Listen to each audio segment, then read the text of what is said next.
Okay, so the last three are more specifically about limits that exist on the president. So there's a very literal limit on the president in terms of presidents being limited to being elected to the presidency twice. So how many years can you serve as president?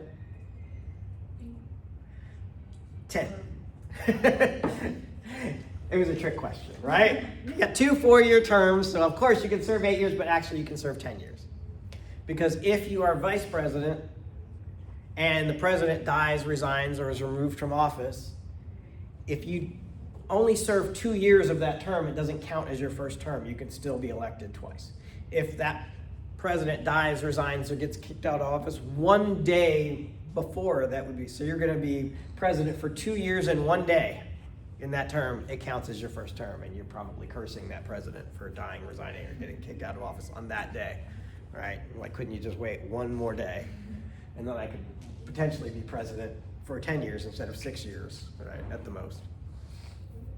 All right, that, of course, is a change that came about after Franklin Roosevelt died.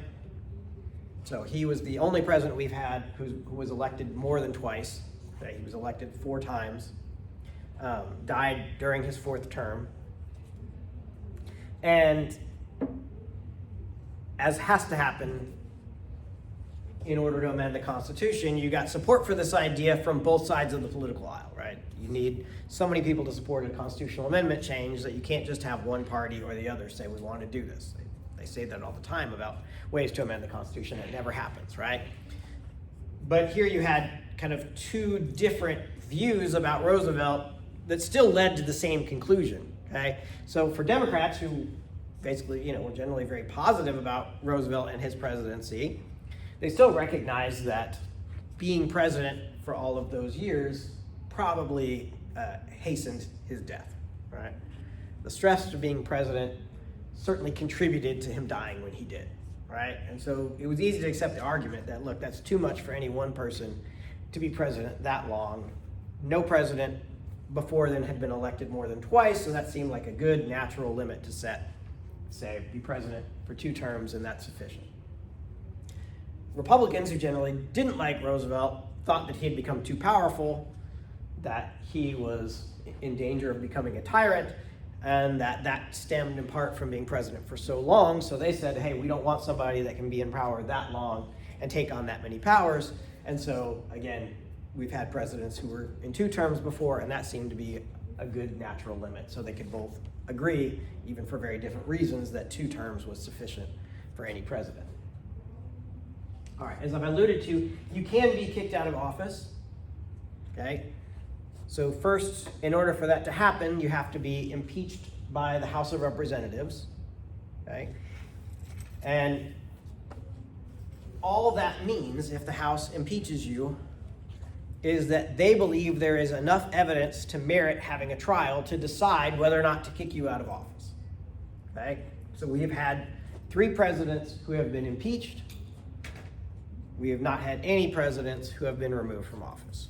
Again, if Nixon hadn't resigned, I might be saying something different right now, because I think he would have been impeached and removed from office, but he quit before he could be fired, so we still have no presidents who have actually been removed from office, right? So Andrew Johnson was impeached, Bill Clinton was impeached, Donald Trump was impeached. Those are the only presidents we've had who've been impeached, okay? But impeachment just requires a majority vote in the House. So it's, as we'll see, a lot easier to do. To actually remove somebody from office, you need a 2/3 vote in the Senate. Okay, and this kind of mirrors what happens in the criminal justice system. Impeachment is like indictment by a grand jury. It's easy to get an indictment. It's harder to get a conviction in a criminal trial. Okay, the standard you have to meet to get an indictment is you think it's possible that a jury might vote to convict this person, right? But if you're on the jury in the criminal trial, you have to believe that the person is guilty beyond a reasonable doubt to say that that person should be convicted. Okay, so it's a much more difficult thing. Well, it's much more difficult to get 2/3 of the Senate to agree the president should be kicked out of office than to get a majority in the House to agree that that person should stand trial. Okay, and of course, especially And in every case, if the other party controls the House of Representatives, then it's a lot easier to get an impeachment, right? But unless that party also has a 2/3 majority in the Senate, you're going to need more than just one party to agree that that person should be kicked out of office. All right, the last thing, I just want to talk about separation of powers, and we've kind of hinted at this in terms of the president serving as a check on the legislature, the president serving as a check on the judiciary. Of course, the courts serve as a check on the president with their power to decide whether his actions are constitutional or not through judicial review, right? Congress can serve as a check on the president through passing legislation, as I've talked about, that does things like overturn executive orders, or by controlling the resources that the president has at his disposal by their control of the budget. What I want to highlight here, though, is that there is something in the Constitution related to separation of powers that is a necessary precursor to having this all be meaningful, okay? And that is that the Constitution prohibits anybody serving in the executive branch from also serving in the legislative branch at the same time, okay? Now, there's a carve-out for the vice president, because the vice president serves as president of the Senate and is obviously in the executive branch and has this role in the legislative branch at the same time. But other than that, you can't be in the executive branch and in the legislative branch at the same time, okay? And the idea here is that if we are trying to set up a system where Congress is going to be checking any abuses of power by the president, and the president is checking any abuses of power by Congress, and they're both also doing the same thing with the courts, in order for that to be meaningful, at a bare minimum, it has to be different people running the legislative branch and the executive branch. Okay? You can't have, say, a president who's also Speaker of the House and expect that Congress is going to serve as a check on the president. Okay? So that requirement that you can't, or that prohibition against serving in both branches at the same time, gives us the opportunity for separation of powers to be meaningful. Right? Now, obviously, you can still be allies, and you can still maybe not work to check somebody, but we know they're not going to check themselves. So we make sure that they're at least different people. All right. Questions about any of that?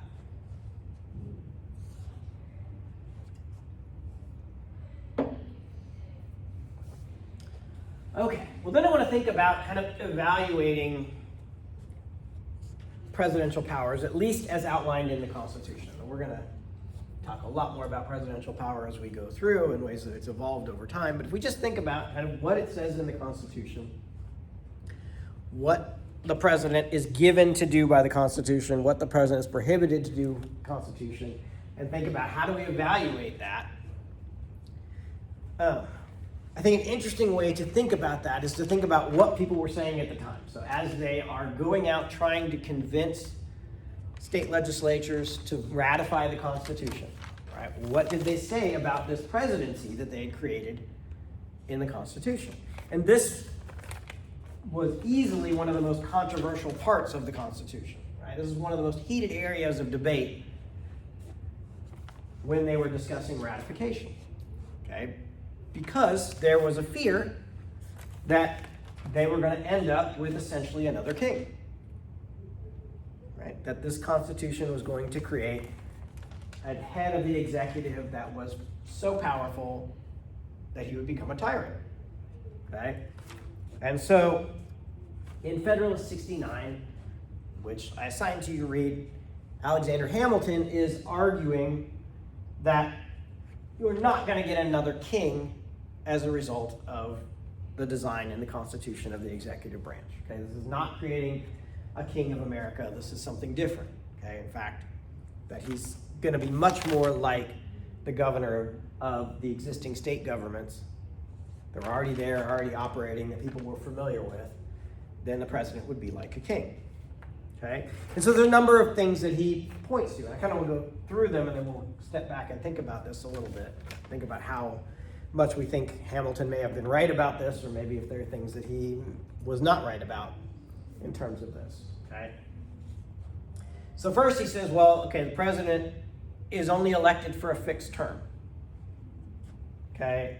This is not a lifetime appointment. This is not something you inherit and you get to be king for your entire adult life, right? Once you move into that office, you're only elected for a fixed term. So presidents are not going to be able to acquire dangerous influence. In some ways, this kind of presages what I was talking about the discussion about Roosevelt with term limits, right? That if you're in for too long, you can gain more authority, gain more power, and there's a greater risk that you become a tyrant. He says, well, we're limiting you to this 4-year term, okay? But interestingly, he says there are no term limits, and that's also an advantage. Because every president always at least has the potential to want to be reelected. And so you always have to be worried about keeping the country happy enough with you that you'll keep your job. Okay, so they actually argued against term limits. And this is definitely a point we'll come back to, because think about what changes for a president when you're serving in your second term under our current system where we have these term limits, right? So if you're Donald Trump right now, okay, and this is true of every president that we've ever had in his second term since Roosevelt, okay? If you're in your second term, you're Donald Trump right now, you know that in January of 2029, you will no longer be president. Okay? It doesn't matter whether your approval rating at that point is 90% or 10% or anything in between, right? You're gonna be out at the end of this term. So you don't have a purely selfish reason to care about whether the public's happy with the job you're doing or not. You may have other reasons you want the public to be happy with you, and there certainly are things that presidents care about, like, for example, who's going to win election after them, right? How their party's going to do in Congress, if the policies that they have managed to get through are going to last or be overturned by the next administration. There's lots of things you could care about, right? But you don't have that purely selfish, I want to keep this job, so I need to make sure that enough people are going to want to keep me in this job that I'm going to get reelected, right? That's out the window, okay? So Hamilton is saying we don't have term limits, so you don't ever have that situation where a president knows there's no way that they can keep the job beyond this term. Okay. He does point out, well, we can remove a president from office, so you can't just vote a king out. You can't impeach and remove a king from office, but you can impeach and remove this president from office. Okay? It says, like a king, the president has a veto, but unlike the king, Congress can override that veto. So if the king vetoed an act of parliament at the time, that was it. It was over. There was no recourse for parliament. Okay? But here they put in the override, so a large majority in Congress can get something into law despite the president. He pointed out that the president is commander-in-chief of the armed forces, but can't declare war, and Congress can regulate the use of the military. He says, yes, the president has the pardon power, but can't pardon himself from impeachment, so he can't use the pardon to keep himself in office. Okay, unlike the king, the president can't just send Congress home because he's unhappy with them. Right, that adjournment power only applies when the two houses cannot agree on when to adjourn.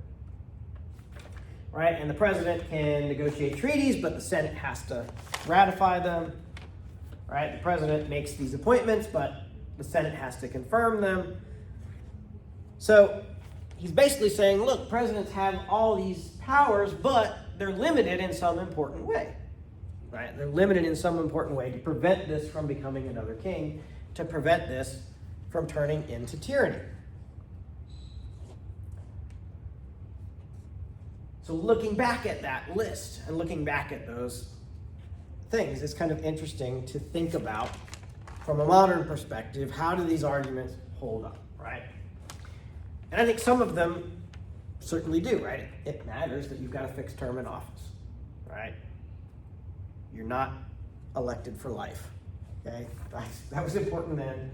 It's still important, right? It matters that you can be removed from office, okay? Now, I think in an era of polarization, the bar has been raised, right? It's always hard to get that 2/3 vote in the Senate to remove somebody from office. In an era of hyperpolarization, it's even harder because it's harder to get anybody in your party to vote to remove you from office. Okay, one thing that we have not seen in the last couple of decades is a lot of people, covering themselves in glory, being willing to stand up and criticize people in their own party. Right? Everybody's happy to criticize the other side.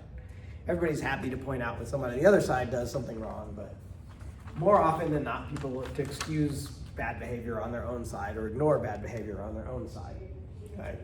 So, yes, you can remove from office, but that's really hard to do in a hyperpolarized era. Okay? Again, similarly, yes, you can override the veto, but it's hard to override a veto, and in the hyperpolarized era, it's even harder to get to that 2/3 vote. Okay? Especially because part of that polarization is that we've had a pretty narrow division of power in Congress, right? So we've gone back and forth as to which party is in the majority, but nobody has had a 2/3 majority in either house in a very long time.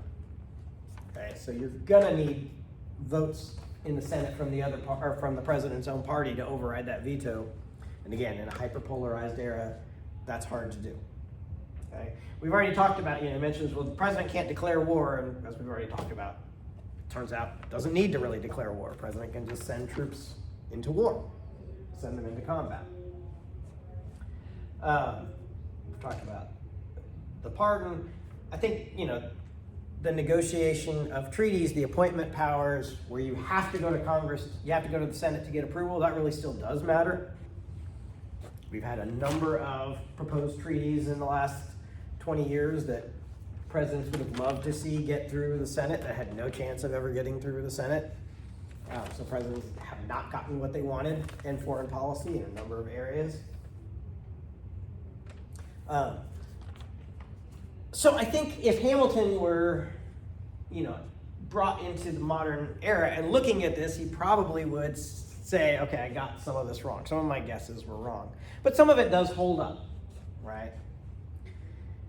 And, the question that I want you to think about, and I'm not gonna give you the answer, because I don't know that there's an answer, though, is, how do you evaluate it, right? Is this constitutional order that was creating a presidency that is too powerful, that's too weak, that's, just right? And we can come up with different answers, we can make different arguments, but I want you to think about that from the perspective of somebody who has an idea of what those powers actually are, right? What does the Constitution actually say? All right, questions about that? Okay. Well, I think rather than starting into this next section and only getting a short distance into it and then stopping until Monday, I'm just going to go ahead and stop here, and on Monday we'll pick up with it so we can kind of take it as a whole. And also, there is a slight possibility that some of you haven't actually done the Schumann reading yet, so I'm going to urge you to do that before Monday. I'll say it's not the world's greatest page turner, but I think it's useful to understanding the budget, which is obviously why I assign it. So make sure you do that. Again, no class on Friday, no new lecture coming on Friday, but do make sure you still are posting on discussion this week, and keep yourself on track in that regard. And I will see you on Monday, or I will post lectures for you on Monday.